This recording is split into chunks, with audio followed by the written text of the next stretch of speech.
This is Copilots, the podcast where we watch not just the first episode of a show, but also the second. Some shows just don't have the best pilot episode, and giving it that second chance might just sway your mind. Here, we take that chance for you, and let you know our opinion on if it deserves more than one shot. I'm Justice. Alongside me is my co-pilot Josh. Now, let's get ready for takeoff. Your in-flight entertainment this week will be Swamp Thing.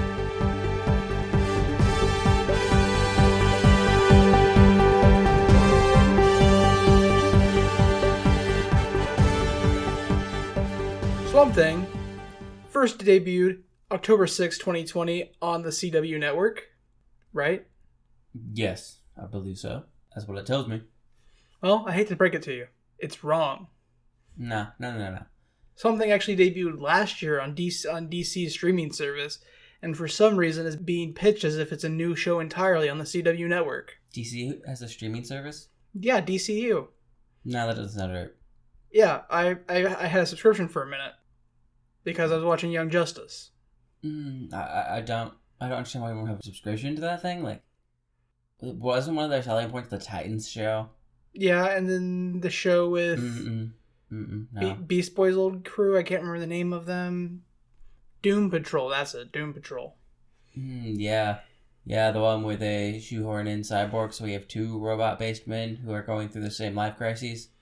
Yeah, that show. So this show is actually over a year old now, but is now just debuting on normal television, I guess. Yes. And episode 1, like most episode 1s, is entitled Pilot. Wait. Are most episode 1s entitled Pilot? Yeah, that's a thing. I have not paid attention to what we've been doing here.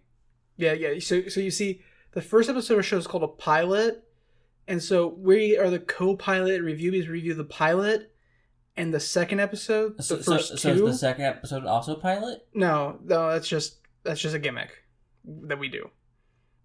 No, that doesn't make sense. Well, unfortunately, that's exactly what this whole show's been. Well, shit, we don't make any sense, guys. You know, we've been recording this for over 6 months now. I'm surprised that it took you this long to catch on. I'm not surprised by that at all. Anyways, the show starts with the DC logo, the DCU streaming service logo, and the Warner Brothers logo flashing across the screen. And DC's pretty decent music to go along with the animation. And then we open on a swamp, and a boat with some dudes in it. Yeah. I mean, were you really expecting anything more besides a swamp? It's called Swamp Thing. Yeah. I don't know. I was expecting a good show. They've been hired. This group of people on the boat have been hired to drop boxes of unknown contents. Yeah. They're following a computer that's giving them a signal to drop these boxes off somewhere. At specific GPS coordinates. And so they make their last drop, and then something knocks against the boat. Yes. And the entire time they're kind of blathering on about how they don't like being out this far. And they have the computer mentions, I wouldn't like to be out here at night if I was going to be caught fishing with these. And he picks up a stick of TNT because I guess why not carry dynamite out when you go fishing? Well, one of the guys apparently has fishing violations and hunting violations. So dynamite fishing's a thing he does. Yeah, I've never understood dynamite fishing though. It just seems extraneous and like you're not really going to get much from it. So you don't get the fish where the dynamite blows up. The shockwave goes out far enough that it kills a bunch of other fish without tearing them apart. Yeah, no, I realize that. I'm just saying, it feels almost like it'd be easier just to set up some nets and stuff and check back later. Yeah, but dynamite's fun. Nets aren't. I guess, whatever. So, when they drop the last box off, something hits the boat. I said that, yes. Yeah, I was just picking up where we left off. And so, one guy's like, just a gator, right? Yeah, fun fact, guys, it's not a gator. No, in fact, it's actually plants. Plants are knocking on the boat. Yep. And while the plants are knocking on the boat, one of the three guys falls over, and he's in the water now. Yeah, when the things hit the boat, this bothers me because we get no explanation for this ever. Though I have one vague explanation that always exists, but actually stands reason in the show. The lights and the outboard motor all turn off. That's why that guy standing up, he's trying to get the motor to work, remember? Yeah, but I didn't realize that it was from when the plants hit it. I thought they stopped the boat to drop the thing and then... Well, that would make sense for the motor, but the lights went off too. Oh, yeah, okay. So, magic, right? Yeah, magic. But the magic explanation actually makes sense with this show. Okay, if it follows the comics more. So the one guy gets knocked in the water. He tries swimming back to the boat, but then something grabs him and pulls him underneath. Yeah. So we zoom out, we see the roots and vines and stuff moving around a bit more. And one of the guys on the boat hears the vines and stuff moving around. So he grabs the stick of dynamite, lights it, and throws it at the noise. And it blows up in the water. And blows up a bunch of the plants and vines. And the plants and vines make a screaming noise. And then impel the bottom of the boat on up, going through the dynamite throwing guy, and knocking the other guy out of the boat. Yep. And that guy makes it over to some shore, some actual land, before he looks up and sees a bunch of plants, and we get cut to the intro. Yes. So the opening of this show is very green. Yeah. The music's very unmemorable. And it's meant to be like really suspense heavy. It's in a lot of lower tones and stuff. It's alright. And most of the opening is just shots of things. We have a woman falling into water, a sunken house, a bar, a police car, swamp. We have an eye being taken over by what looks like roots and vines. Yep. And that's the opening. Yes. And then we go to a classroom where we see some kids just... I don't understand what this lesson is, really. They're being told about a story about a princess trapped in a castle, and she had all of her gold stolen from her, and she was scared, and when you're scared, you're supposed to be brave, and... Yeah, I understand they're talking about a story, but, like, the teacher's asking them questions without, like, any real basis for the exact response that all of the children are giving. What are you supposed to do when you're scared? And then they're all like, be brave. And like, the scared thing, though, she's like, I think she asked the children how the princess felt when she had her stuff stolen. And like, I feel like most children's answer would be like, angry, not scared, right? So. Could be a story they read in class, though. And like, if it specifically said the princess was scared, then this is just repetition. Like, I know. And one little girl in the class she coughs, and this black slimy stuff comes out of her mouth, and then we see the same black slimy stuff leaking out of her nose, and her vision's going blurry. She tries to stand up, and then she falls over. I mean, she raises her hand first. Yeah, the teacher just doesn't see her. Yeah, she raises her hand before her nose starts leaking weird fluid. Yeah, the teacher is just not paying attention, and she stands up to try to leave, go somewhere, get something. Falls down, teacher finally notices, screams Susie, and runs over to Yep, that's where we get her name. Susie. Yeah. Then we got to an establishing aerial shot that is labeled as the Democratic Republic of the Congo. That we do. And what do we find there? Well, we cut into a tent, and there's a guy in full hazmat outfit. Okay. And there's a kid with some sort of bladed weapon swinging it at the guy in the hazmat outfit. Yeah. And the boy is frantically saying things in French while swinging the sword, blade, whatever it is. What was he saying? I don't speak French. I don't fucking speak French. You speak more French than I do. Yeah, not enough to give a fuck. Okay, so he's swinging the blade back and forth and yelling in French. Yeah, and there's a girl behind him kind of looking sick and cowering. Yep. And then another person in a hazmat suit comes up, takes her helmet off, and starts talking to the kid in French. Yeah. She basically just says that it was so good of you and so brave of you to try to protect your sister, but we're just here to help. Let us help. And eventually she talks the kid down, and they take the little girl and the boy into a CDC tent for treatment. Woman, assumedly a doctor at this point, was taking off her hazmat mask, picks up the very, very sick girl who is, I know, supposedly very, very sick because they're wearing full-on hazmat suits, and puts her in her arms with her face right next to her face. Well, this character, this woman, is played by actress Crystal Reed from Teen Wolf fame. Yeah. If you watch Teen Wolf, you would know her as Allison Argent. And she's playing the Swamp Thing character Abigail Arcane.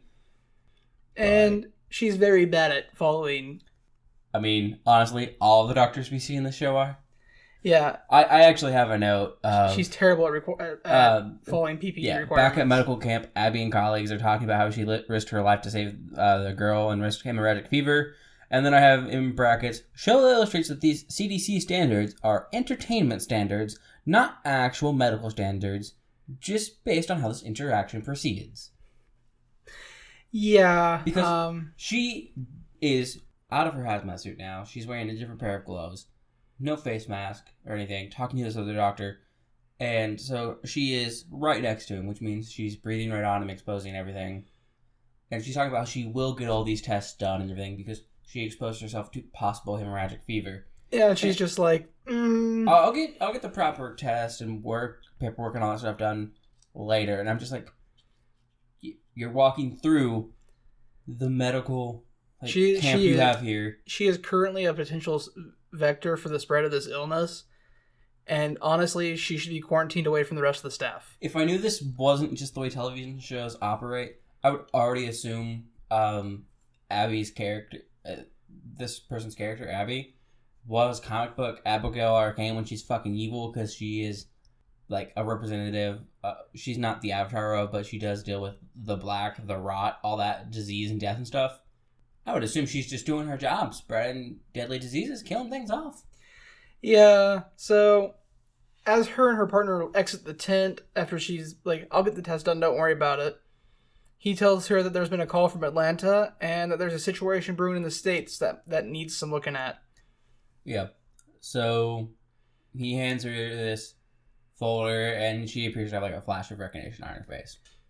Okay, so then we cut to Murray, Louisiana, and Crystal and her partner are driving through the town in a Jeep. Yeah, I think Abigail's partner is Harlan. I think they mentioned that just before we come here, or just in this car, right? It's if they did right around here. If they did, I missed it because I didn't get his name until they were in the hospital later. I think it's around here somewhere, and I think they say his first name later in the hospital, because I think Harlan's his last name. Harlan's his first name, his last name's Edwards. Okay, yeah. So they're driving through the town, they're just kind of talking about it, and Harlan makes a comment about it being old and run down, they kind of joke about it. And then as they're about to cross a bridge, we see a wooden cross with like a wreath and flowers on it. I definitely missed that cross. Yeah, it's right on the right side of it. We see Abigail looking at it. And then we get a flashback of her and I'm assuming her friend out by this car, which is literally like parked in the middle of the fucking bridge at an angle. No, it's definitely parked at a weird angle. Yeah, it's bullshit and stupid, and I hate teenagers because that's effectively what this is about. But she doesn't look super happy about like remembering it. And then we cut back to the flashback again, and it's just her friend standing on like the side of the bridge, like on the guardrail, and that's all we get from it. So probably has something to do with stuff that's going to pop up later. I think I know what character it is based off the stuff I see later. We see later. It just kind of feels like, to me, she is reminiscing on a friend who died, which to me, like, would be the catalyst for why she left this town. Not necessarily anything going forward, but, like, why she hasn't been here in so long. Yeah, I can understand that. I think it can provide a character conflict later in the story, though. The reason why we're pointing out what we both think here is we have disagreements about some parts of the show. I think the majority of the show is boring and there's too many scenes that don't do anything. You think there's scenes that aren't needed? I think there are some scenes that aren't needed. Like, we both agree the opening scene for the show. A lot of it was... A lot of it's not needed. Like, almost watching the people die, needed. The dialogue? No. Yeah. Because we go over those things about the fucking boxes they drop and the computer. The boxes, like, 3 or 4 more times, and the computer, like, twice more. Mm-hmm.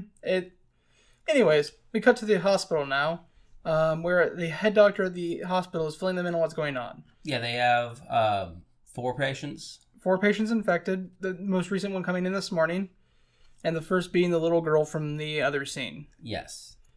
We now get the main character's name, Dr. Abby Arcane. We haven't gotten her full name up until now. Yes. And even then, her name is Abigail. Mm-hmm. So we don't even get her full name here. That's fair. And she is explaining to the hospital staff that she works for the CDC's Epidemic Intelligence Services. Yes, and that they're going to do the best they can to figure everything out. And that anyone that's going to be coming in direct contact with the patients needs to wear masks, gloves, and goggles. Yeah. And she says no caregivers are going to die. Are going to get infected on my watch, something like that. Yep. Then she goes to visit patient Zero, the little girl, and immediately doesn't wear goggles. She is not wearing goggles, and she gets, obviously, because she's examining this new patient, gets right up next to this little girl's face. Yep. No glasses, no goggles. And though she does find really just what looks like a tiny bit of, like, algae. Yeah, some vegetation. On like a stick, maybe. Covered in slime next to this little girl. Yeah, like right on her pillow. She takes it to the doctor, and he says they'll run some tests and see what they can find. Also, I don't know if you noticed when she walked in, that also was like a great thing, by which I mean not. So they have collapsible entrance ways to like hermetically seal off, right? Mm-hmm. So she has to unzip her way in. Yeah. She doesn't zip it back up. She doesn't zip up the one on the outside. We see her unzip it, walk in, and then unzip the other one. Yeah. So she's just left that entire area exposed onto the main part of the hospital. Mm-hmm. She then sees a man flipping through some test works. Yeah. I think he's flipping through the little girl's test work. I think they kind of vaguely mentioned that it's that one. And so she goes up to him and confronts him about it because he's just a guy in street clothes looking through medical work. Yeah, and he's asking to see the most recent blood tests, and that he has like a vague idea of what it is, and he's like not extremely forward about what he's doing, but also insisting that he's important. Yeah, a nurse recognizes him though and calls security to kick him out. Yeah. And as he's being pulled out of the hospital, he's like, your CDC rulebook isn't going to help you. You'll have to come to me eventually. Yeah, he does not make a good first impression. Or a second impression. Or any impression, really. Yeah, that's fair. So... like, I think that's one thing. Like, I don't think this actor leaves a lot of impression on me at all for any of his performance. Which is kind of sad. Another reason why I might find the show boring. Yeah. He does not have a strong presence as a character. No, he doesn't. But I mean, given his character, I don't think he needs a particularly strong presence for long. Anyways, they're going to start tracing the little girl's contact to figure out how she might have been exposed to whatever this is. Yeah. They talk about her. She has no mom, and they can't find her dad. Yep, her dad is missing, and his boat is not in its slip at the docks. So Abby heads to the little girl's house, and when she gets there, she meets up with a police officer. His name is Matt, and they know each other from before she left this town because she did grow up here. Yeah. So this is something that just makes my inner nerd a bit happy that we have Matthew Cable, actually, because I just like that he becomes a Raven for Dream in the comics because some shit fucks up in his life. So the two of them go into Mr. Coyle's house. We now know that the girl's name is Susie Coyle. Yes. And they're looking through the house, trying to figure out what's going on. On a note, they are actually wearing disposable gloves inside the house. They are, yes. And we learn during this point that Mr. Coyle is one of the men that was attacked by the plants out in the swamp. Matt and Abby don't know this, but they give us enough information that you can kind of piece it together. As they're exploring the house, they begin to hear a sawing noise. Yeah. I think I only recognize it as a sawing noise because we watch our shows with captions on them. I think at first it could be a bit of a dragging sound, and then it definitely became more definitively sawing after a moment. I thought it sounded like a sawing noise coming from an upper floor, but there's no upper floor, so... Yeah, I thought it sounded like it was coming from upper floor. At first I thought it sounded kind of dragging, but, you know. I mean, sawing is dragging. You're dragging sharp teeth across it. Okay, true. I mean, I'm getting technical, but... Yeah, so they set off to find the sound. And as they're going through the halls of the house looking for the sound, we see a bunch of slime on the walls. Slime and plant life. And at one point, the plant life / slime kind of moves as they walk past it. Yep. And eventually, this trail of slime leads them to a room that has a closed door.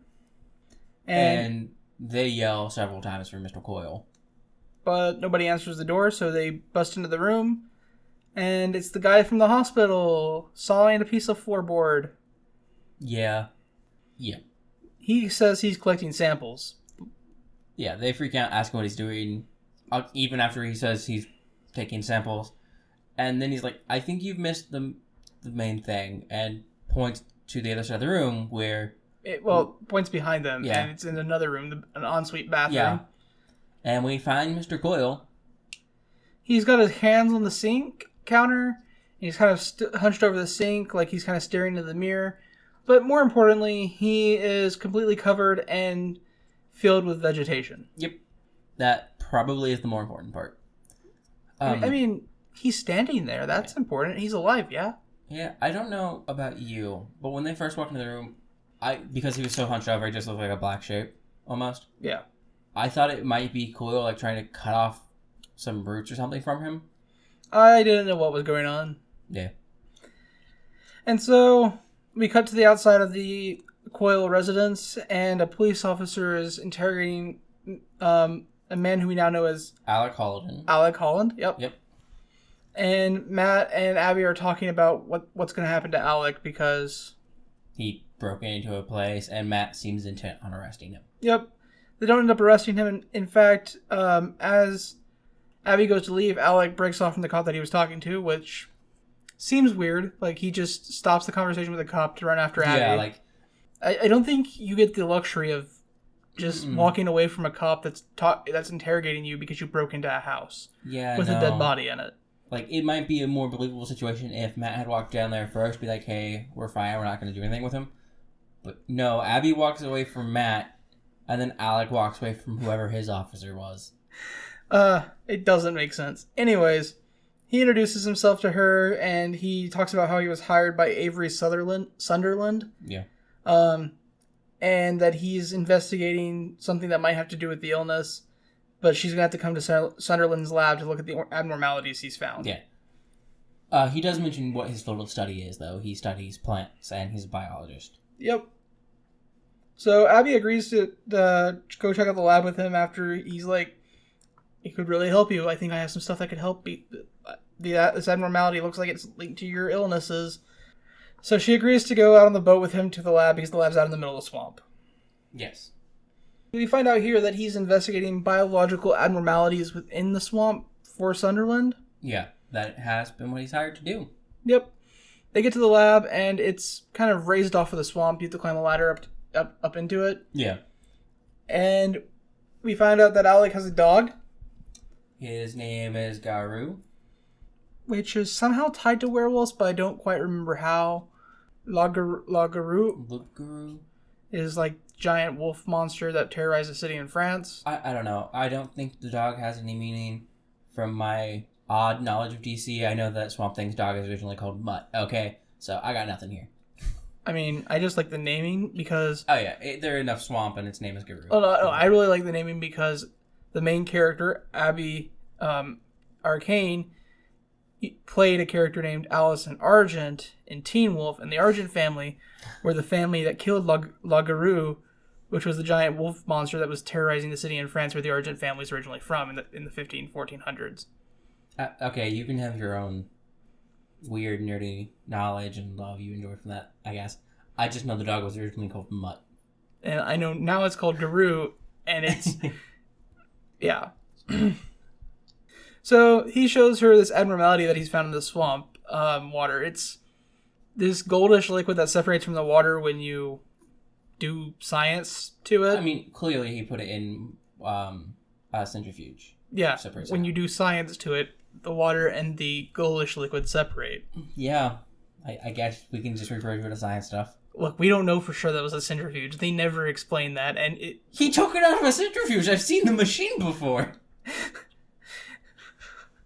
It's science. You do science, and you break the liquids apart. Okay, he did science stuff. I think he hammered them, and they broke apart. I don't know, guys.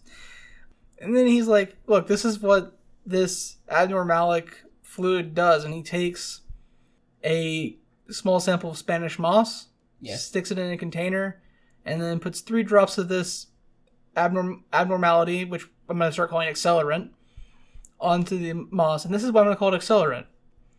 The moss starts growing like crazy and almost breaks its containment container. Yes.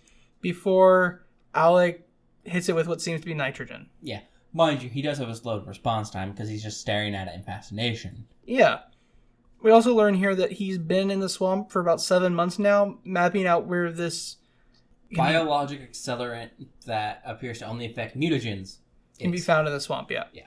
So then Abby, half states and half questions that this is why he wanted to inspect the blood samples, because you're looking for something that's affecting mutagens. He's just obviously. So then the two of them agree to head back to the hospital and meet up there. And they also, on their way, getting ready to head back, I think they get a call, or is it a text? I think they get a call on their way back that Coyle's body is ready for autopsy.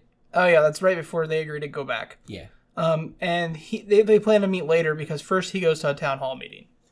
Yeah, they don't say anything about planning to meet later. They're just planning to meet later apparently because he has to stop by the emergency town hall meeting. Fun fact: emergency town hall meeting.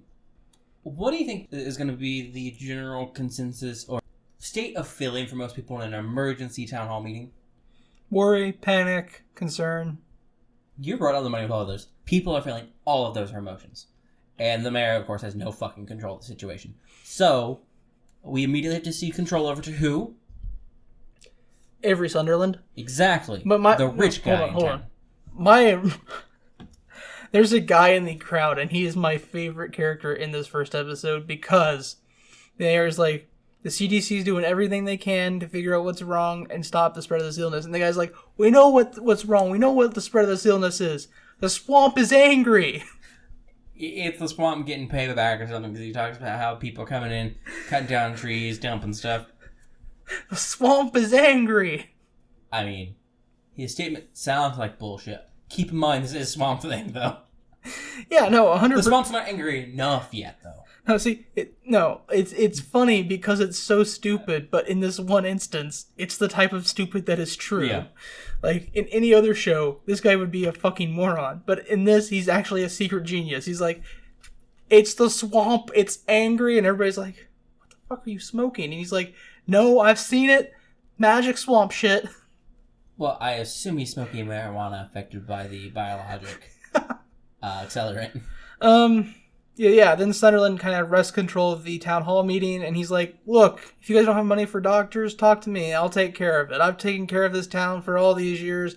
No, this is my town too. And then people are criticizing about how he's funding a lab instead of doing anything else, and he returns by pointing out that his family, his history, they all have ties to the swamp, and he's looking to the swamp to create opportunities in the future. No, his first retaliation to them isn't I'm looking to make this town more wealthy. His first response is, well, fuck you, I could have left.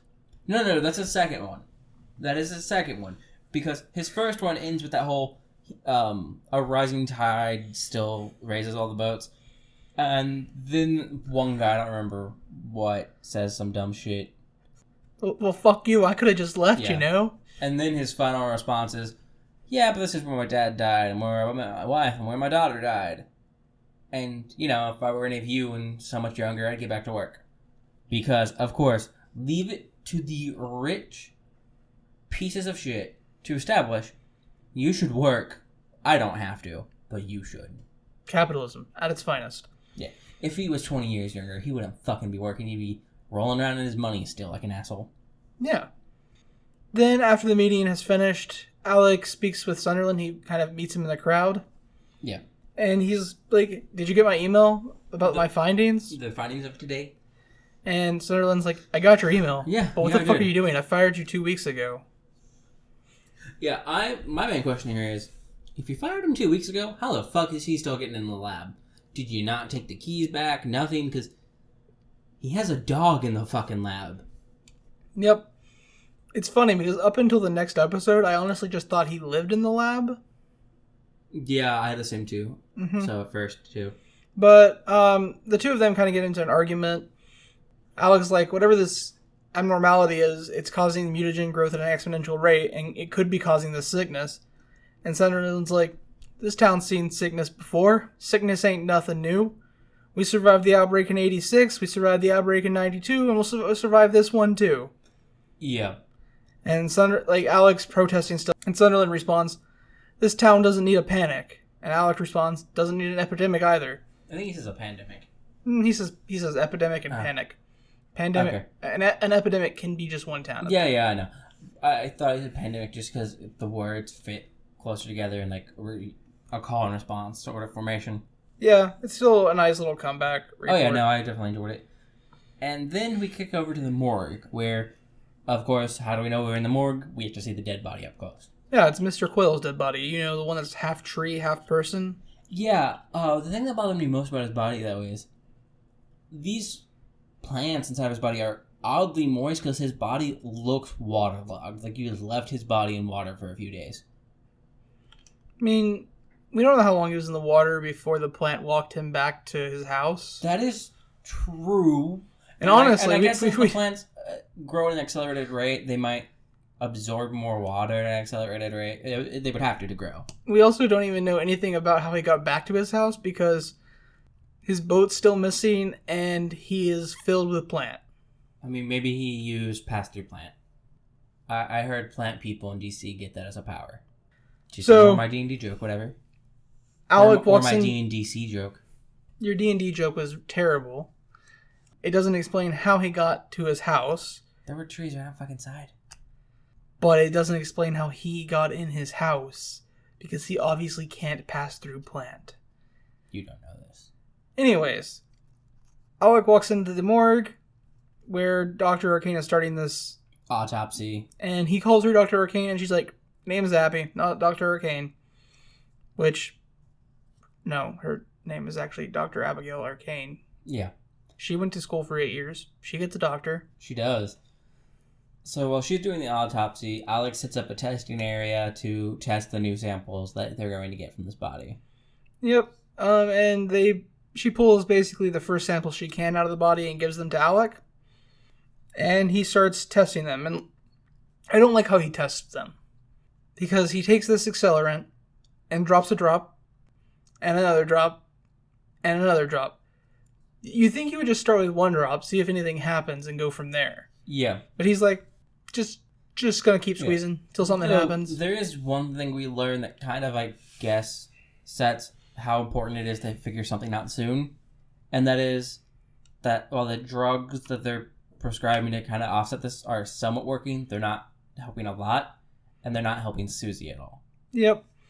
I still just don't see why you would just essentially continue dumping it on there until something happens. Oh yeah, no, that's a stupid decision. I don't understand. That's bad science. Yeah, no, like if you're gonna do that, you do 1 drop on one, 2 drops on another, 3 drops on another, and watch. But I mean, you already know what happens when you drop 3 drops on it. Stick with 1, you're fucking sticking underneath a microscope, asshole. Yep. So when he does this and he looks in the microscopes, he starts seeing stuff move around and grow. And he calls Abby over to look at it. He says he gets a reaction. So when Abby turns around, you know what else gets a reaction? The Quill plant zombie corpse. Yeah, we go a whole full-on John Carpenter's The Thing moment. I was thinking like Golgari and their plant zombies, and I mean, it's much more The Thing when they're doing the autopsy of the guy in Thing. Okay. But, so not only does the guy... I get the Golgari reference, though. Not only does Mr. Quill start responding to this droplets on another piece of plant away from him, but so does Susie. Yeah, her medical monitors start freaking out. I would say they say she's dying, but I don't know how to read entertainment medical monitors because they're not real. So Dr. Quill essentially stands up and goes all murder machine, just as Susie appears in the doorway and screams "Dad," and then passes out. Yes. And so Abby goes to run to her, gets grabbed, falls down. I don't recall how she breaks away. Alec grabs her hand and pulls her free, and then he distracts the plant zombie so she can run out the door and grab Susie. And carry Susie upstairs, yeah. And where she yells, "I've got a code blue." Which means she is dying, yeah. And then she... That's how you know she's dying, Justice. Yeah, no one brings a crash cart, though. She just lays her on a bed and, starts doing chest compressions. Manual chest compressions, and somehow saves her. Yep. Downstairs in the morgue, Alec now has to fight off a giant plant zombie by himself, so he takes a bottle of rubbing alcohol, a bottle of peroxide, stabs his knife through him, ties them together, slides them across the floor to the plant zombie, and then lights the trail of alcohol peroxide leading from him to the plant zombie, setting that thing on fire, blowing it up. And then he watches Mr. Coyle burn for a bit, and then decides it's probably best not to let the hospital burn down, and then puts him up the fire extinguisher. Yeah. So Abby manages to get Susie breathing again via those chest compressions and zero crash cart. And no fucking assistance from anyone. No, they just stand there looking. Like, they all show panic when they say code blue, and then do nothing. So then we cut to Alec and Abby sitting on a staircase as the fire crew cleans up the morgue. Also, I'd like to point out, we see these people later in the hospital just going about their normal business. No one has quarantined Alec, who is around this body. Abby's not been quarantined. The firefighters aren't going to be quarantined. They're right around this body. We don't know that fire kills whatever the pathogen is. We don't know if he's dead because of a pathogen. He's just got tree in him, Justice. That's technically true, I guess. We don't know he died of the illness. But all the people we saw in the background that she ran past with this really contagious girl, none of them are quarantined. No, you're right on that. But we also, like I said, we don't know if Mr. Quayle died from the illness. I'd like to point out the CDC should probably investigate and then fire Dr. Abigail. She doesn't know how to use PPE. She doesn't. Yeah. So they're sitting on the staircase, and Alec's like, what are we going to do? And Abby's like, we can't just sit here. I'm going to go see if I can figure anything out.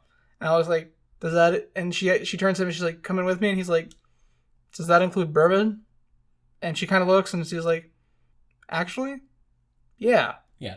And the entire time they're doing that whole bullshit TV like romance thing where you can tell two people are clearly interested in each other, but none of them say anything or do anything. But we're supposed to assume there's chemistry just because they're both on screen at the same time, sitting in a close space. That's how you have chemistry, Justice. You're two people and you're together. That's chemistry. Damn. I don't know. I saw some firefighters in the background. Those had chemistry too. Did they have chemistry with Alec and No, with Abigail? With each other. But they were in the same shot as those two. But there was 3 of the firefighters. They were their own thing. They were a throuple. Okay, they were a throuple of firefighters. Yes.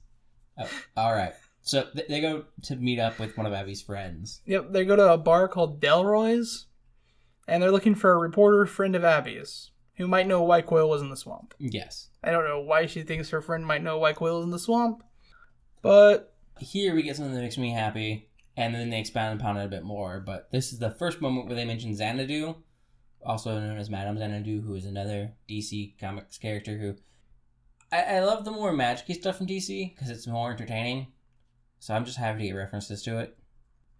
So, they do meet up with Abigail's friend, Liz, and Liz says she's heard that someone's hiring boats to go out in the middle of the night, but no one knows why. Every step of this episode reads like a poorly constructed role-playing game scenario, because you get just enough information to move to the next point without actually getting any information at all. It's a railroad of a plot. Yeah. Because her friend's like, yeah, last I heard, he was headed out to Skeeter Cove. Honestly, I think this episode would be so much better if we just cut the dialogue and a large portion of everything except them being attacked, basically, from the very opening of the show. I think we need to cut. There's a whole bunch more that needs cut, but... Well, like here, we would get the information about him going out with his friends to drop off a box. Yeah. Yeah, but... And that neither his boat or his friends have been found. It still reads like a bad D&D plot. Oh, yeah, because then we're just going to go to Skeeter Cove, but... I don't think that's something you can hold just against the show. Every fucking show ever does that. I disagree. This show is particularly... So many fucking shows do that. This show is particularly... We give you the barest amount of information to tell you that we're going to go in that direction. This show is particularly egregious. That's all I'm saying. This show is particularly egregious about railroading story plot. Anyways, they're getting ready to leave the bar when Miss Sunderland walks in. Mrs. Sunderland. Yes, Maria Sunderland. And she just wants to talk to Abby and makes Abby's friends leave the table. Yeah. Yeah. By talk, we mean just blame Abby for the death of her daughter. Yep, and try to guilt trip Abby for the death of Shauna Sunderland. Again, we still don't know how Shauna died, and... Maria's out of whack and was at the time of her daughter's death, so some of the shit she says doesn't make sense. Yeah, she says, well, you were partying in your freshman year of college. I was lying in bed with my dying daughter, and when you were finally choosing your major in your sophomore year, I was finding my way to the bottle. Well, multiple bottles. and so on and so forth. She doesn't say anything for the junior year, but she was like, and when you were graduating and applying to medical school, my husband was filing for divorce papers. Yeah. And it's unclear because of stuff that happens later whether or not her daughter was even alive at the time that Abby went to college. Look, I'm just saying there's a bunch of stuff in this episode that doesn't actually seem to stack up. And this is one of them. Marie kind of hits me as insane, though. She's kind of meant to. So, after Marie Sunderland makes Abby essentially cry at this table at this bar, Alec and Abby head to Skeeter Cove. They do. And what do they find there? A boat impelled by a giant plant, a laptop on the boat impelled by a giant plant, and so what I don't understand is they find a box Yes. on the boat when in that scene in the very beginning, this is another reason why they just needed to cut the dialogue from the first scene, they said that the box they were dropping in Skeeter Cove was the last box, and they dropped it before the boat was attacked. Yeah. I think, though, they may have had two in the boat when they said that, because I think that was something that bothered me when I first watched it. I might be wrong. I'm just saying this is why the dialogue needed cut from that Yeah, first no, scene. like, the first scene could have had a lot of stuff not in it, and it wasn't necessary. So, we do know that these vines and things are still alive, though, because when he tries to pull the box out of the boat, they kind of recoil from him. Yeah. Which is weird, because they normally attack everyone else. Yep. I mean, that's basically all they get there. They find that box. They do open it and see what clearly looks like the exact same substance. Yeah, but they're like, I don't know what that is. I have no inkling what that could be. It looks like an underwater release mechanism of some sort. But what's it releasing? I can't. It doesn't look like anything I've ever seen before. I can't even speculate. Fun fact: Alec, as a scientist, has done a lot more than speculate. Anyways, they head back to the lab so that they can analyze what's ever in this case. I bet you can't guess what's in the case. Puppies, liquefied puppies. Damn it! How'd you know? I read the comics. Oh. So they get back to the lab. They start the analysis on the chemical from this underwater release mechanism. And while they're doing that, they decide to talk and bond. Chemistry. Actually, not chemistry. Biology. Alec is a disgraced biologist. We know that because Abby Googled him. Yeah, she did. Apparently, he faked or exaggerated results from one of his studies. He manipulated some test results to get them to support his theories and bases. And then, of course, because he did that, it's not replicable, and he's been disproven as a hack. Yep.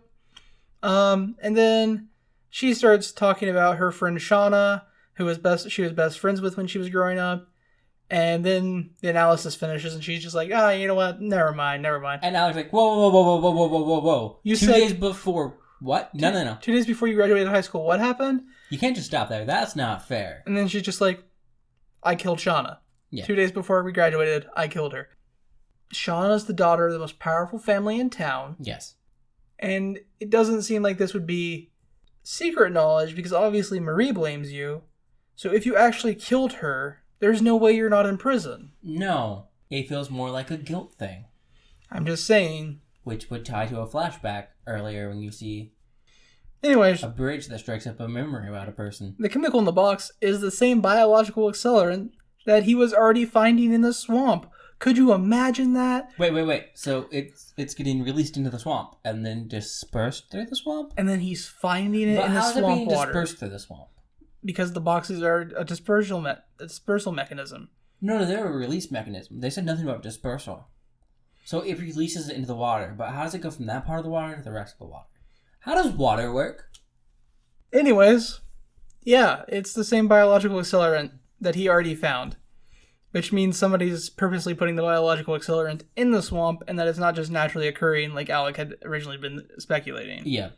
So they decide that Abby should take this information because they know it affects some things, and the accelerant they found is 10 times stronger than that he managed to reduce down to. So she should go take information to the hospital because it helps, and he'll go find the rest of the boxes. Well, we don't know that he's going to go find the rest of the boxes yet, because now they talk about the laptop and what they found on the laptop. He's like, the laptop had a bunch of locations marked on it. I bet it was more of these boxes. And he's like, I'm gonna go get the boxes. You go to the hospital, and then bada bing, bada boom. Yes. Except that's not what happens, because instead we follow Alec out into the swamp while Abby stays in the lab for no apparent reason. And then Alec starts fishing. I think they only have one boat. No, they have two boats, because she goes out into the swamp right after this because I know, but I think we only see one boat when they come in. It's literally impossible about what's about to happen. Yeah, I know. I'm confused though. Like when they come in, I think we only see one boat, and then they clearly have two boats, which means she had no reason to not leave. Look, this show has plot holes. Yes. Not one, not two, at least three I can think of in 2 episodes. I can think of 2. I'm trying to remember the third one. I probably know it. The first one, actually, at least, well, that's just unreliable narrators. Yeah. There was one we already talked about. It's the people in the boat said this was their last box they were dropping, that one. And there was at least 2 more in the boat. There is this one where they only have the one boat, but they actually have 2 boats. Yes. And then there's the one where he records. Oh yeah. Yep. So, anyways, Alex goes out and gets murked by unknown peeps while picking up boxes. Oh, he picks up a box, and then he's picking up his second box, and he sees a guy on another boat because the light shines on him. And he's like, "Hey!" And then we hear a gunshot and another gunshot, and Alex been shot in the torso twice. By a shotgun. You can tell it's a shotgun because the spray. It picks away at that meat quite a bit. And then Alex falling down on the boat, and the guy on the other boat pulls out a crossbow and shoots an explosive in Alex's boat, and Alec falls over the side of his boat just in time to not get blown up. Dynamite arrows. Best arrows. Alec then crawls through the water of the swamp to a relatively shallow area where he can kind of like breathe without being completely out of the water. And breathe is a strong term for what it sounds like he's doing. Well, breathe is choking on his own blood in water sounds more appropriate. Breathe is a strong term for anything after you've been shot twice in the torso with a shotgun. Yeah. So while he's wheezing and slowly drowning in blood and swamp water, and probably that mud he's crawling on now, we see some vines wrapping around his ankles and arms, and he rolls over onto his back, and then he gets pulled down into water. Yep. And then we cut back to the lab where Abby, who hasn't left for the hospital, sees the giant explosion outside from the dynamite arrow blowing up Alec's boat. Yeah, which, as single stick dynamite's not going to cause that big of a fiery explosion. It will cause a large explosion, but not so fiery. That was such a large burst of fire that we could see from the lab. Right? Anyways, she How hops much in another. fuel was in that fucking boat? She hops in. Well, no, what we don't know is the accelerant is also explosive. Actually, I think according to comics, that is a thing. That's why his lab goes up so easily. I think it actually is flammable. I'm joking, but sure. Yeah, no, I know you are. But I think it's actually flammable according to comics bullshit. Well, he is laying in the swamp dying and getting covered in vines. Abby hops in another boat and goes looking for his exploded boat. Yeah. She finds the area, and then some vines attack her, knock her out of her boat, and she makes her way to the dryish land. To me, it looked like the vines looked like they were... Because it looked like they came up in like 2 sections of like almost hands. Because the boat gets pushed down on one end. 100%. Like someone's trying to climb up into the boat. It's supposed to be a Swamp Thing fake out, but it's just vines again. Yeah. There's no Swamp Thing yet. But we did see on her way out there, we saw Alec underwater and there were like vines digging into his flesh like through his face. Yeah. And, in my opinion, poorly chosen red lighting, because the red is an entirely different thing, people. Yeah. He doesn't get the power to change into animals. It's red light like that because the fire filtering through the water. Yeah, but the red is really, really bad. But... And it kind of pulsates. She makes her way on a dry land, and then vines start chasing her, but cease to shape her when a man covered in vines and mud emerged from the water. Well, she goes to like brush through some things, and I think there's a body there? There's a body there, yes. I have no idea who the body is. Neither do I. It's just a body. It doesn't seem relevant. They don't bring it up ever again. Like, is it supposed to be the guy that got pulled underneath the water? Maybe. It could be the third guy, yeah. And then she turns around and boom. We see Swamp Thing crawling up out of the muck. And that's the end of this episode. The Swamp Thing terrifies her, she runs off, episode ends. Yep. Good job. That was it. Justice, how do you feel about this episode?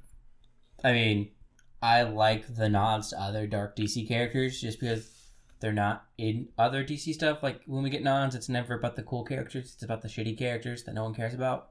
That's true. There are definitely some issues, like we talked about. Continuity errors? Yeah. I am still definitely on board to watch it, though, just because I love me my magic-y side of DC, and I want to see how they're going to do the magic-y side of DC with the characters that they have. I'm there with you. I love everything to do with the Dark Justice League and the magic side of DC Universe. Yeah. Oh, also, I just really want to know if Matt Cable will ever be like Matt in the comics, because shit goes crazy with that guy. But that's where my agreement with you ends. I love the magic side of DC and the Dark Justice League. I have one last thing to say. Okay. The Swamp Thing design looks fucking awesome. It does. It looks so good. Swamp Thing looks amazing. Too bad this episode is a slog, slow, plot holes, and it feels like it's a drip feed of an episode. Like, it goes so slow. And I know we had commercials because we watched it on the CW streaming service. We also had to go through that one commercial like 4 times. But it still went so much longer than it felt like it should. This episode is actually about an hour long without commercials. I don't know if it counts the commercials in the runtime. It does. It's 59 minutes without commercials, an hour and 13 minutes with commercials. Okay. It doesn't need an hour of runtime. You could probably condense this down to 50 minutes. Yeah. Like I was saying earlier, I think one of its main problem is it wants to be a show about Swamp Thing. Mm-hmm. But it's really hard to make a relatable show about a giant creature and follow that narrative. So they're trying to set up Abigail as the protagonist 100%. while also still establishing Swamp Thing, and I don't think any of the showrunners figured out how to do that in an episode. No, 100%. And, like, I'm not saying, obviously, we're not editors or directors or producers, but just cutting the dialogue and some of the first scene away would have made this episode feel better. I think so, yeah. Because it would have been more, you would have got more revelations and learned more from the actual characters doing stuff. Yeah. Rather than from the exposition at the forefront of the episode. And that's just 2 literally nobodies coming up with a way to make this episode feel like it runs smoother. Yeah. Hindsight's 2020, but it's a slog. I don't know how anybody who was test watching this footage didn't sit down and think this feels kind of like a slog to get through. Maybe it being a slog is supposed to be immersive. Nah. But it's a bad choice. Yeah. But I love Crystal Reed. Like, Abby Arcane, as an actress, she did amazing in Teen Wolf. I actually was really sad when she left that show. Yeah. And she does good in this show too so far. So I think, honestly, just on the fact that I have seen this episode twice, unlike you, Mm-hmm. I think the second time, it definitely was much more of a slog for me than the first time. And I can tell you why I got through the first episode the way I did. Without as much of a problem. 1, I was mildly distracted by people replacing a water heater. 2, whenever it was getting sloggy enough, they referenced something that would capture my attention and make me wonder about how that would handle in the future. Whether it was Matt, Xanadu, or any of that shit. I was like, I wonder. And it would carry me off for a moment. I just said that. And then the whole coil and the morgue with the very heavy Thing vibes for me obviously did something for me because The Thing is my favorite horror movie. I was like, yes, I'm down with that. I wish I could have liked this episode because I do like the source material and I like the casting. Other than Alec, he's kind of boring. Yeah, but I mean, when you're going to replace him out for a giant hulking dude. Anyways, that's my take on the first episode. I thought it was boring. I wouldn't watch any more after this if I didn't have to. I would. That feels pretty damning, but it is pretty damning, actually. The fact that I say I wouldn't watch any more of this, because I love dark DC. But the issue is there's so many good things to watch that a show that takes this much effort to get through probably isn't worth the effort. But you gotta watch another episode, so let's get to that. So we go to Swamp Thing episode 2, Worlds Apart. And we open up this episode on a shot of the Swamp Thing pulling himself out of the swamp. Yes, clambering up to the land, and then we see some police boats back in the distance and hear the sirens. And we look up to an aerial view to the burning boat, and then zoom in from there to Matt and Abby talking about what the fuck just happened. Yep. Which, what the fuck just happened was Alec got murked in a boat. Yeah, and then the sheriff shows up, and Matt and the sheriff begin to talk about the potential of this being an accident, which kind of pisses Abby off. She's like... Yeah, Matt's like, it must have just been a random spark in the boat, which... My fucking god, man. When does a boat go up like that from a random spark? Yeah, Abby interrupts, but is quickly cut off by the sheriff, who later we'll learn is actually Matt's mother. Yeah, and the sheriff just, like, immediately shuts her down. She's like, yeah, you're totally right. It was definitely something. And Matt references a bear, and she's like, yeah, a bear came down from Canada, but whatever. Yeah, because Abby reports seeing the swamp thing, and he's like, we get boar in the swamp all the time, and she's like, not a boar. It was on 2 feet. It was man-shaped. And he's like, well, maybe a bear? Yeah. So the sheriff notifies the other police officers, but in, like, a pedantic, joking, like, I'm definitely fucking taking a condescending the method. shit out of this. Yeah. And when Abby looks like she's going to say something more, she shuts Abby down by just, like, referencing something about Abby's past. That is, some things just happen in the swamp. You should know better than most. Yeah, then we cut back to the swamp thing, and he is in the swamp, kind of tearing at himself. He's freaking the fuck out. And Susie, this scene is cut back and forth between him and Susie. Susie's in a hospital bed, mirroring his exact actions. Yeah, like, he's tearing away at his arm, like, ripping chunks of it out. And she pulls out her IV and such. Yeah. I mean, luckily, what I thought was going to happen in this next part, where he literally rips a chunk out of his head, I was like, is the little girl, like, going to, like, rip out hair? She doesn't. She just, like, pulls at it. Mm-hmm. I'm assuming that's because they don't want to show, like, that. Because that's, like, I guess, kind of grow for a young child. Because that would have been more interesting, and this show doesn't do interesting. Anyways, after Susie freaks out and Swamp Thing freaks out, we get a splash screen with the word Swamp Thing on it, because we don't get the full opening on each episode. Because that would also give us too much. So, we see Abby waking up at... she's at her friend's house. I've entered into full shit on this show mode. Again, I don't hate this show. I'm just gonna make that clear. Like, it just... There's some bad things, and you're not gonna dump on it like I am. That's true, because I will mention the bad things, but they don't stop me from enjoying the show. So yeah, we cut back to Abby, and she's now with her reporter friend Liz. And they're literally just talking about Alec and how Alec seemed like a good guy. Mm-hmm. Honestly, I think this conversation goes on for too long because they've known him for like a fucking day and a half. I'm like... Not even a day and a half. Yeah. 1 day. They met him this morning. Yeah, so I don't give a shit about this conversation, honestly. Maybe not even this morning. It could have been at like noon. They could know him for less than 12 hours. That's how... Yeah, I don't give a shit about this conversation. Like, I can understand Liz's approach, which is, he seemed like a decent guy. And then we have fucking Abby, they're like all upset. I'm like, you don't even fucking know the guy. If you're upset, it should be about the fact that you now don't have access to his lab. Yeah. So then we cut over to Harlan, and he's going into Susie's room, and he's not wearing goggles, by the way. And he immediately pulls down his mask to ask a question. Well, I mean, we did forget something in the previous scene. Did we? Yeah, Liz and Abby... Liz is letting Abby stay at her place. That was the thing. And that actually vaguely kind of doesn't matter. Yeah, not really. The only thing that matters is for the wake-up scene, but it doesn't matter where the fuck she wakes up when she still has a fucking nightmare. Mm-hmm. So... Dr. Edwards enters into Susie's room. Yeah, and he's like, did you have a nightmare last night? We have some weird stuff. And she's like, it wasn't a nightmare. The man in the dark is scared and needs help. He's confused. He doesn't know what's happening to him.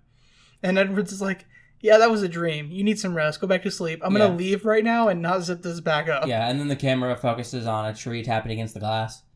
So that's obviously going to be a way where she gets the fuck out, because that was obvious from the get-go, right? Yeah, 100%.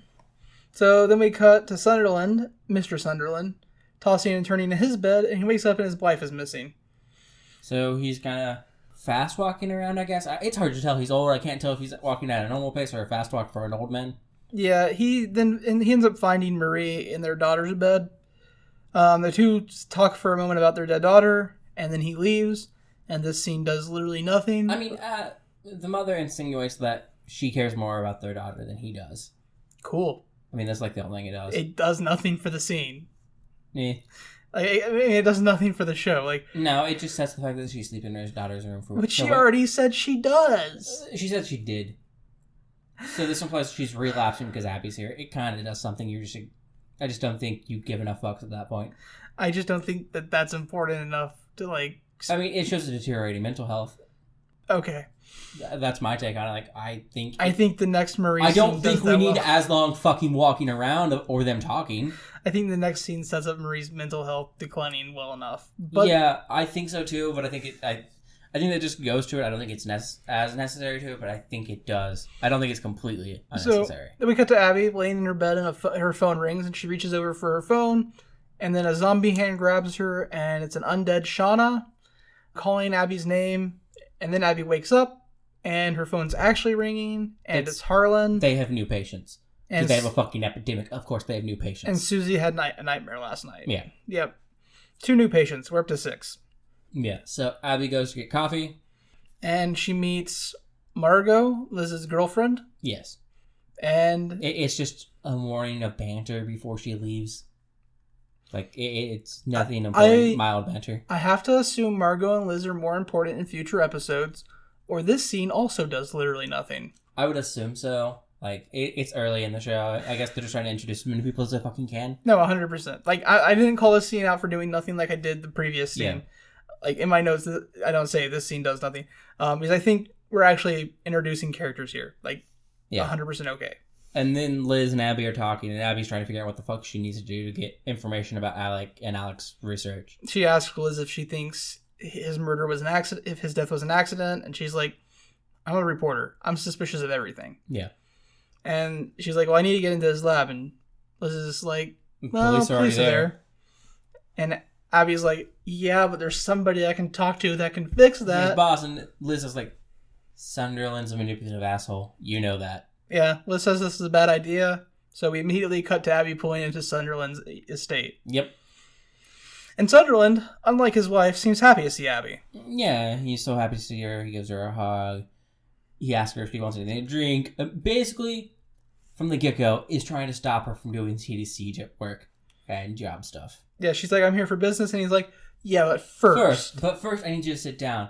Because when you did, it's like I lost 2 daughters, not just one. Yeah, but we do find out that he and Marie took Abby in when she was 8 years old. Yes. And essentially raised her as their own daughter for 10 years. All that did was give me hopes that her father is dead and is going to come back as a necromancing zombie. I'm sorry. I just want that. And so he's like, I should have stood up for you. Marie blamed you, and I never did, but I should have stopped Marie from taking it out on you like she did. I'm sorry, da-da-da-da-da. And she's like, that's cool. I need to get into your lab. Can I get into your lab? It could be really important to CDC work. I have reason to believe it can help. And Sunderland's like, but there's proprietary knowledge. No. From what my lawyers tell me, that stuff's full of proprietary information. Yeah, and he's like, if that stuff gets out in the world, I can't ever get it back, and I've wasted millions of dollars. So, don't think I can let you in there. And she's like, I could just get a warrant. And she's like, but by the time I get the warrant, the proprietary knowledge could be gone. And he's like, it could be. Yep. Yeah. So. And then he closes it out by saying, like, well, no matter how that turns out, you'll always have a place here. And she's like, you always had a way of making a no sound like a favor. He's a dick. Anyways, we got to the hospital where Susie has now climbed out of her window. It kind of looks like the window was broken, but I'm not for sure. You skipped the part where it talks about Marie. Oh, I just missed an entire paragraph in my notes. Yeah. My apologies. We get more Madame Xanadu. So they haven't referred to as Madame yet, but fuck you, she is. We moved to Mrs. Sunderland walking into I don't know what to call it. It's a room with a table and Xanadu who's sitting there. Yeah. Xanadu was briefly introduced last episode. We all know that now because Justice already blew his load over it. Yeah, I did. And when I say briefly introduced, I mean was on screen for half a second. And she wasn't on screen. They just said her name. No, she was on screen for half a second. Yeah. I missed her. Yeah, I just heard the name. Mm-hmm. So Marie Sunderland is asking Xanadu for some kind of favor. Xanadu is super hesitant to do so. Yeah, Marie is saying like she's still in pain over her daughter's death and she can hear her. Mm-hmm. And so eventually Xanadu concedes and she sits Marie down and she's like, okay, think about Shauna. Think about how you felt about her. Think about how she died. And Xanadu like kind of touches Marie's face. And then she sees a flash of corpse Shauna. Zombie Shauna, whatever you want to call her. And then Xanadu falls to the ground, screaming, having what seems like a seizure. Yes. And then the scream ultimately in like an unleash of magical powers, and Marie gets thrown against a wall. Could have just been the sonic vibrations of the scream. Yeah, I don't think she has that power. Yeah, no. Sort of a psychic energy or magic or sonic-esque attack, launching Maria flying into the wall. Yeah. And then Xanadu's going off to Maria about how she should just let it be. Something's off. The balance is thrown off. There's death and rot in the water. Something dark and fast and growing is what she says. And she mentions rot in the water, which she does. She uses that word because my brain caught onto it because that's another name for the black, the green's big evil. I didn't remember that, but sure. I can see it to you. Yeah, she mentions it because my mind caught onto the word rot because we're watching Swamp Thing stuff. And then we cut to the hospital where Susie has climbed out of her window and it kind of looks like the window's broken. And Harlan walks into the room to find that she's gone. And that's the hospital scene done. Liz and Abby are going to Holland's place. I don't think we needed that scene. I don't want to be that guy. No, I don't think so either. I think all we needed was the text message later. Yeah, and I mean, it was more than obvious how she fucking got out. Like, we camera panned to the fucking window where we saw a tree tapping. We had no reason to linger on that unless she was going to use it later. I think... I agree, that scene was unnecessary. I think this scene is literally, our viewers are so dumb, herder. Yeah, no, that scene was completely pointless. So Liz and Abby are going to Holland's place, or at least the place he's been renting. Mm-hmm. And he's renting a room from a Daniel Cassidy. Which we hear arguing, it sounds like with someone in the background when we first show up. Who Justice is going to jizz over for a second. Justice, do you want to take this away, Daniel Cassidy? So they go in, and this guy comes out and they're like, who are you talking to? He's like, no, but I was rehearsing a role. And he points out that he's an actor, and we see a poster on the side, and it's a Blue Devil. So, if you don't know, Blue Devil is another DC character. And the movie is at like an 86% on Rotten Tomatoes. 83% on Rotten Tomatoes. 83% on Rotten Tomatoes. That's a respectable percentage. Yeah. In their world. I don't think there's an actual Blue Devil movie. I don't think so. There might be. I could be wrong, but I don't think so. But Blue Devil is a character who was a stuntman, actor, who did all his own stunts, had a technological suit, and they think a trident. And on one location got attacked by a demon who thought he was an actual demon because his outfit was so fancy. Got bonded to it, eventually got turned into a demon. Anyways, they just have another fun, magic-y based character in there. So I'm happy with that. Can I ask a question? Yeah. Is any of that relevant to this episode? They have the Blue Devil poster. That's relevant. So we get a character who is a reference to another character in the DC verse who may or may not be an actual version of that character. I mean, I hope it is. And we find out that Alec was renting a room from him and that they're not going to find anything in there because the cops were here 20 minutes ago. Yeah. Or an hour ago, and they were in and out in 20 minutes. That's what it was. Yeah. I think Abby actually had a laptop, and Cassie just says he was so poor he didn't have his own laptop. They took it back when he was fired, yeah. So sometimes he uses mine. Yeah. He uses mine to upload his journals most days. And so he gives Abby his laptop and opens up the folder that has all of Alec's journal entries. Yes. And we learned that they're vlog journals, not just like written journals, they're video entries. Yeah, he appears to be doing videos as he's out doing stuff. And this is plot hole number 3 in the 2 episodes because we get the first video entry that she looks at, which is sometime before Abby ever came to town. It's him getting fired. Which is perfectly fine. So it's 2 weeks ago in the timeline. Yeah. And then she looks at another video entry in this journal, and it's from literally yesterday when he was in the swamp pulling the crates out of the water. Yeah. He mentions that they know someone is putting the biologic accelerant out there, and that they have to find the boxes, which that dead sets it to right before he fucking left, which means it has to be going on while he's picking up the boxes. Yeah, so that in the timeline, that means it's after they found out that the biological accelerant was in those boxes, after he left to go pick up those boxes, and before he blew up. Yeah, and the video ends as he's pulling one out, which makes it look like it got cut off. So, because both his hands are busy, we can't assume that whatever way he's uploading this is by, like, from where he is to a fucking drive. Also, on the fucking cloud. Because, one, he's in the middle of the swamp. That's going to be really fucking hard. Well, also, specifically, Daniel was like, he uses this to edit and upload his things. Yeah. So that already causes a problem. We know it can't be a drive situation either, though, because of that. And also, he's not messing with whatever he's using to record this when it stops. Also, it's not dark out in that vlog, even though it was dark out the entire time within the episode. Yeah, it's like late afternoon, it looks like. It doesn't fit. This scene never happened. There was no room for it to happen. After the video, Abby's tearing up because he gave her a compliment in the video. Yeah, he's like, oh yeah, so I met this doctor, Abigail Arcane, and she's smart and she's cute and I kind of like her, but except not nearly in those words and much more vague. Could literally be a compliment you give someone because you're like, I met this new person who seemed kind of cool. I complimented them as a person, not as anything more than that, but whatever. He says he fancies her. Oh, did he? Yeah, he says something like he fancies her or something along those lines. I don't know, man. It didn't feel like shit to cry over. No, it's 100% not. And it's even better because this scene doesn't possibly exist within the timeline. Yeah. So she tears up, and then she sees the message about Susie being gone. What she should be tearing up over is how this is a rip in the timeline, and that means Flash has to be somewhere nearby.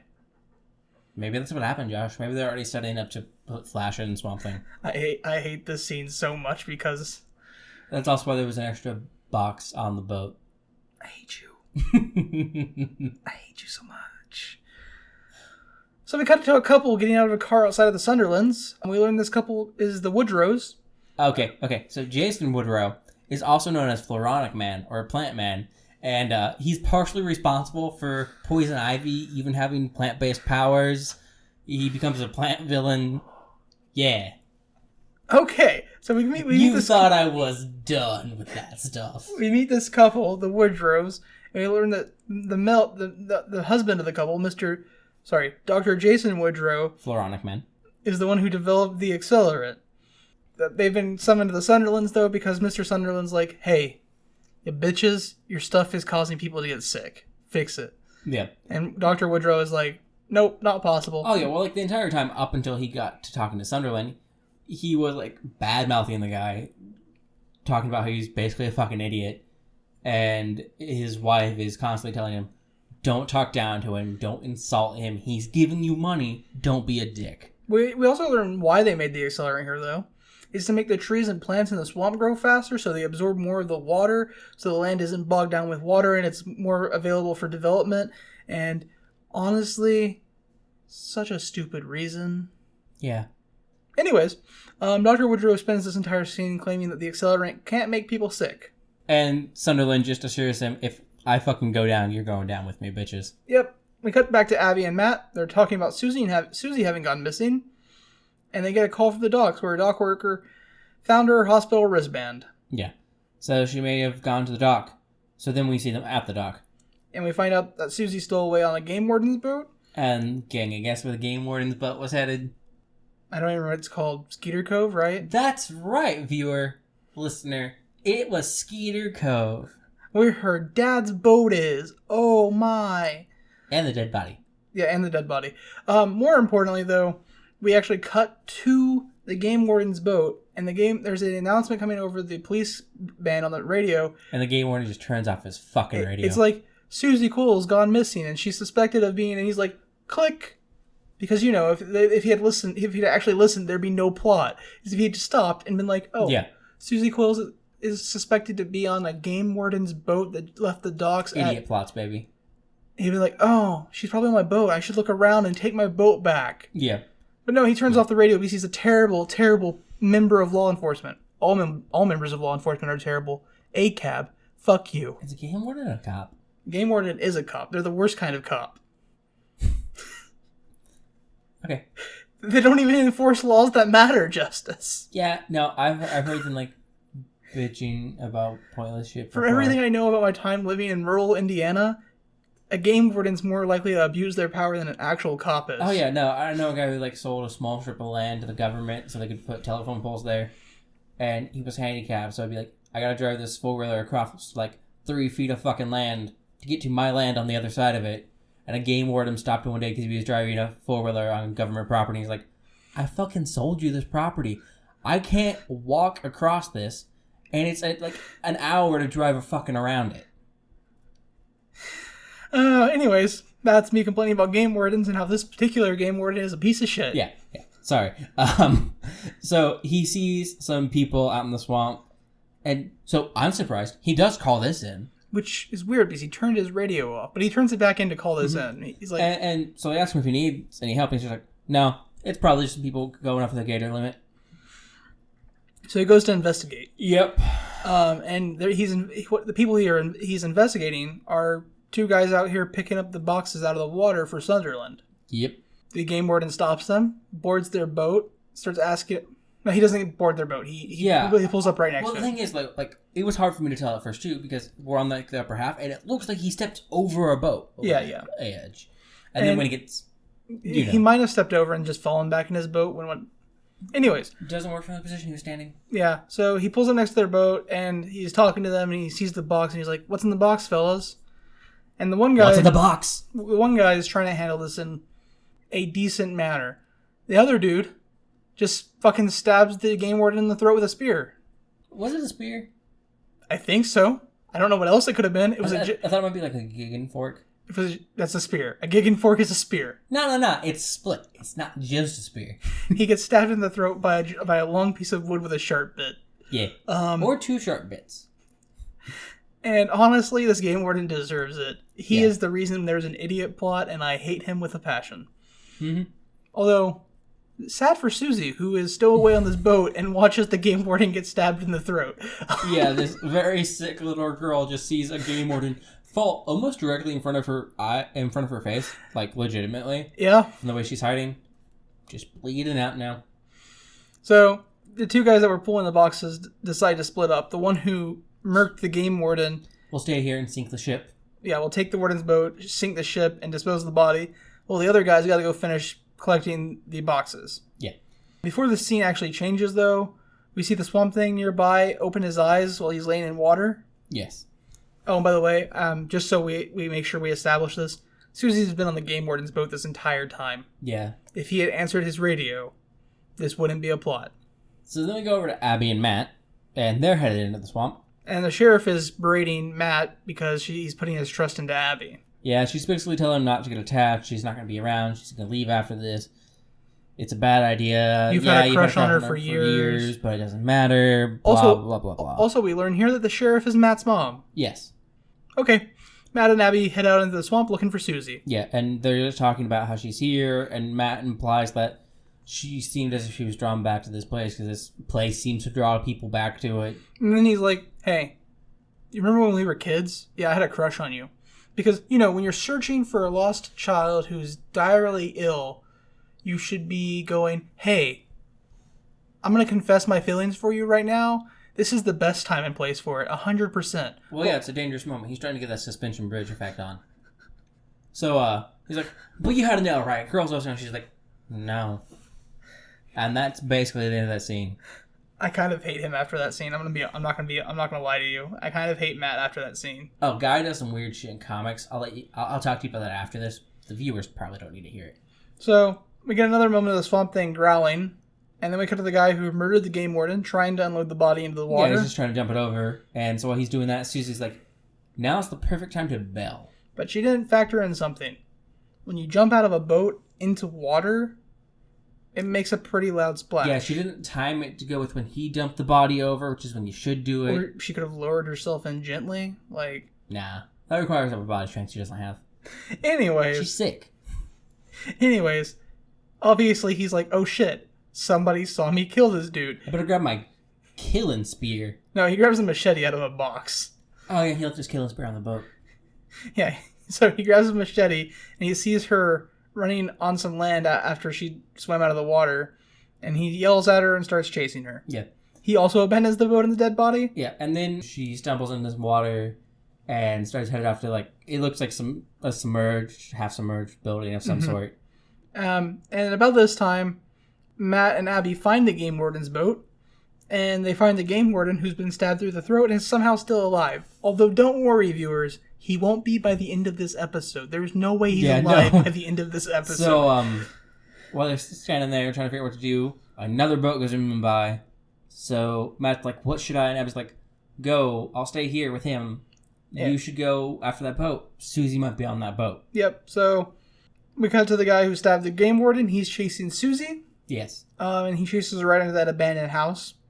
And then Susie screaming alerts Abby, who she's like, "Oh, fuck, that's Susie. Yes, you're dying. And I have medical supplies, and I'm a doctor, but..." I did swear to Maria Sunderland I wouldn't let this little girl die.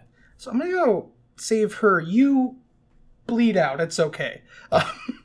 So the guy manages to break in through the building because Susie has swam underneath and hidden inside of it through a small hole that she could get in. Mm-hmm. So he breaks through a window and comes in. She climbs up on it like, I can't tell what it's supposed to be. It looks like maybe it was like a grain storage area on like a ceiling before. No. What matters here is he yells at her a little bit, and as he menaces her, Swamp Thing shows up. Yeah. He like goes to climb up there, gets pulled down briefly, and when he turns around, there's nothing there. Mm-hmm. So he's turning, boom, Swamp Thing. And he kind of stabs and hacks that Swamp Thing a bit with his machete. Yeah. And Swamp Thing kind of like throws the dude. Yeah, and then Swamp Thing stumbles around a bit like, I think this is what I'm supposed to do after I get stabbed. And then he starts healing back up because he's made of plant people. Yeah. And the guy's like, what the fuck? Right in time to get murderized by a bunch of vines. Well, no, not just what the fuck. He's like, what the fuck? And then goes to stab again. And then he gets murderized by a bunch of vines, which pull him out of the house. And based on what we see from the scene... Rip him limb. Yeah, rip him literally apart. Yeah. So then we go back to Abby. And Abby has found the place Susie is. And she sees Susie. And then she sees the Swamp Thing step out behind Susie. Yeah. So she freaks out, which I actually can't blame her for. And she convinces Susie to come to her. And even though Susie was just chilling nice and by Swamp Thing, no problems. No one was concerned about it. And she grabs Susie when she gets close enough and runs off. And Swamp Thing disappears again. Yeah. Matt finds the two of them. Swamp Thing has vanished.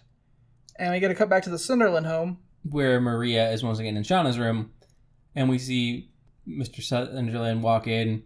And Maria pretends to be sleeping. And when he leaves, we see her staring at, assuming she can see it, Shauna. Corpse daughter. Her corpse daughter, who is then staring at the screen. So they are effectively almost spooning. Yes. Then we cut back to the boat with Matt, Abby, and Susie. And Abby and Susie are talking about the Swamp Thing. And Susie says that she talked to it. He's afraid. He doesn't know what's happening. And Abby's like, did he say anything else? And she's like, his name is Alec. Yes. End of the episode. That's it. Yeah. Okay, dokie. That's episode 2. You want me to go first, or you want to go first? I guess I can go first, because I assume you got your more negative stuff to say again. I mean, it's better than last time. Yeah. So, overall, I am still interested in it. I mean, that it's literally noted here. That's not hard to achieve to gain my interest in this, though, because it's Swamp Thing. I'm definitely still happy to see reference to lesser-known DC characters. There are definitely some things that can be improved. Do not get me wrong. The pointless scenes that they have in here sometimes, the complete massive plot holes. Sorry, more than one. This episode just has the one, but I mean... Yeah, but overall, because this is a final thoughts thing. Yeah. I'm combining both. But I think the second episode is definitely stronger than the first episode. I will agree. And now we actually have a Swamp Thing. Yeah. And we've kind of established him. So hopefully we get more Swamp Thing doing Swamp Thing things. And because we have a Swamp Thing doing magic-y Swamp Thing things, maybe we get a Blue Devil or a Madame Xanadu doing fun magic-y things. I think... Also, Jason Woodruff has to become a villain in this. I'm calling it. I think your love of Swamp Thing's verse... It has tainted my image. You have too much hype for this show. I need to know what all they're fucking including. You know, are they including the red, the green, the blue, the clear? You do know this is the same company that made the Teen Titans live action show and Doom Patrol. I know. Okay. As long as you know. I know. Episode 2, I will agree with you, much better. It's still pretty painfully slow. Although this one's paced better. I will concede that point. But it's still kind of boring. I just want Parliament of Trees at some fucking point, if I'm being completely honest. Like, I can forego all the other bullshit I want. I, at bare minimum, need Parliament of Trees. That's cool, because every time we see a new Batman thing, I'm always like, Court of Owls. So I get you. I know where we're sitting. I know, we're both here. What is more integral to the story of the character, though? Yeah, Court of Owls is super pivotal. But Swamp Thing is cool. Like, the character. Yeah. His design is awesome. Like, he looks great, and now that we don't have to deal with whoever played Alec, no offense to whoever played Alec, if you ever hear this podcast, we don't have to deal with him being boring. If you do, feel more than free to reach out to us, complain, or, you could also just want to come on the show, and we'll go with that too. Yeah, we'll definitely clear a 12th for you. But Or, maybe even decide on our 22nd if you can just suggest a show that we would like to review that you want to review along with us. Yeah. And I just don't feel myself getting into the show. Like, I'm gonna I love everything tangentially related to the Dark Justice League. Everything tangentially related to that. Really? Because you kind of just insulted Blue Devil earlier, and he's related to that. I didn't insult him. His origins are stupid as fuck. Trust me, I know. But, like, everything tied to the magic of DC is cool. Like, Fate and Spectre. I mean... Zatara and Zatanna. Xanadu is tied to Spectre. Yeah. Super hardcore, like, massive part of his story for a while. All of this stuff is super cool. I just wish that the show was more interesting. Yeah. Like I said, I think even the second episode still massively falls to the problem of still trying to establish Swamp Thing. My last 2 lines of notes here. The show feels very bloated and bogged down by its bloat. It's a slog to watch through. You just wanted to make puns in it, didn't you? I mean, not really. Bog and slog are actually like 2 words that I would use to describe this show, regardless of if it had to do with a swamp or not. It's a slog to watch through. It feels heavy. Like, it feels like I'm trying to go through something that doesn't want me to go through it. I don't think the second episode is nearly as bad about that. And when a show feels like I have to fight to get through it, that's an issue. Yeah. I definitely said the first episode. I don't think the second episode is. The second episode is much better about it. I will admit that. It just doesn't click with me. It doesn't vibe. I don't have any interest in it, which is sad because I like Swamp Thing. If you finish this and this show ends much better than it starts, I'm going to keep watching it. Let me know. I might push through it if it's much better than at the end than it is right now, especially if the pacing picks up. Because the pacing is the thing that kills it for me. I'll do that unless it mentions Spectre anywhere, in which case I will never mention the show to you, just so you can miss out on it. Don't do that to me. Spectre's one of the coolest DC characters, right up there with Fate. Yeah. You know what show has a really good portrayal of Fate, though? The Constantine TV show. You know what show has a really good portrayal of Fate? Young Justice? Young Justice. You should watch Young Justice, everybody. You should. You don't have to subscribe to anything to watch Swamp Thing. It's on CW streaming service. Yes. You just deal with commercials. But what you should do is go subscribe to DC's streaming service and watch all of Young Justice. And then unsubscribe to the DC streaming service. After, I guess, probably watching almost every animated movie. Their animated movies are so good. I have seen all of the catalog on the DC's Universes page for everything animated. After that, you can just stop. Yeah. So, cancel your subscription. I have watched all their animated movies and Young Justice and Teen Titans and stuff. Not the shitty Titans show. So, I think unless you have more to say about Swamp Thing, that kind of wraps us up. Yeah, I think I'm good. Okay, so before we go to our normal outro, I do just want to plead with our audience, and I do mean plead. I'm on my knees here begging you. You want to leave us some 5-star reviews somewhere? Like iTunes or something? I vote 10-star reviews. Can we get those? Yeah, if you can find somewhere that leaves us 10-star reviews, do that. And if you actually leave a written review, I think on the 12th, we can make some time to read those. We could. We could indeed. And call you guys out. Not in a bad way. I mean, if you leave 1-star reviews, we'll read it and call you out in a bad way. Even if there's no written comment. We'll still call you out in a bad way. But 5-star reviews, please. I don't want to beg for it, but it does help other people find the podcast. And if you enjoyed the show, other people might enjoy the show. Or if you like to hate listen to the show, other people might enjoy to hate listen to the show. If you hate us and you want other people to hate us, they have to know we exist so they can hate us. Leave us a 5-star review so more people can find us so they can hate us. That makes sense to me. It all makes sense to me. Anyways, outside of iTunes, which you can find us on, you can contact us via our Twitter at Copilots Review. Our email at copilotsreview@gmail.com. Our website at copilotsreview.simplecast.com. Where you can find a link to our Discord, our email, and our Twitter. Yep, and if you want to suggest shows to us, we have a Discord channel specifically for that, or you can email us. We love hearing from you guys. I would say we love hearing from our fans, but I don't know how many of you actually like us until you leave 5-star reviews to tell us you like us. Or at least a comment on the Discord or something. Also, if you have any questions you ever want to ask us, there's also a channel on the Discord for that. Or if you hate Discord or don't know how to use Discord, that's also what the email is for. Yeah, that's what the email is for. If you want to tell us how much you hate my take on Swamp Thing, feel free, because I know some of you, one of you out there, love Swamp Thing. Or if you want to tell me I got some obscure fact wrong about one of these obscure background characters, which, fuck you, I didn't. Bring it. You can do that too. But anyways, thank you for flying with us, and please fly again.